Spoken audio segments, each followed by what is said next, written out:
Programang ito ay rated SPG. Striktong patnubay at gabay ng magulang ang kailangan. Maaaring may masiselang tema, lengguwahe, karahasan, sexual, horror o droga na hindi angkop sa mga bata. Dahil iniligtas pa rin ni Marites ang buhay ni Ramon na kung saan puno ito ng bala sa katawan. Dito na nga ay talagang sinumbat ni Marites dito kay Ramon dahil nagpasalamat ito si Ramon sa kanya. Agad-agad naman itong sinabi ni Ramon sa kay Marites na nasa kanya daw itong si Tanggol kung saan nakikipag-usap itong si Marites na huwag sisirain ang buhay ni Tanggol dahil sirang-sira na nga ito. Dito na nga sinabi ni Ramon na anak niya din itong si Tanggol na kung saan hindi alam ni Marites na si David pala ang tinuturing anak ni Ramon.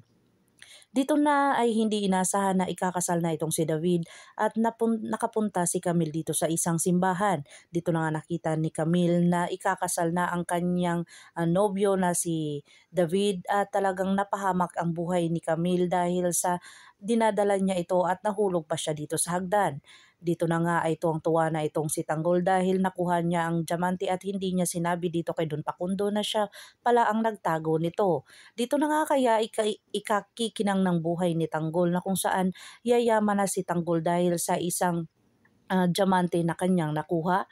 Ano na lang kaya ang mangyayari dahil sa hindi mababayaran ni Don Facundo at hindi niya nasunod ang mga sinasabi dito kay Ramon. Pakakabangan natin ang mga susunod pa na episode ng Batang Quiapo. Kung bago lang po kayo sa aking channel, please like, share, and subscribe para ma-update po kayo sa mga susunod pa. Yun lamang po at maraming salamat.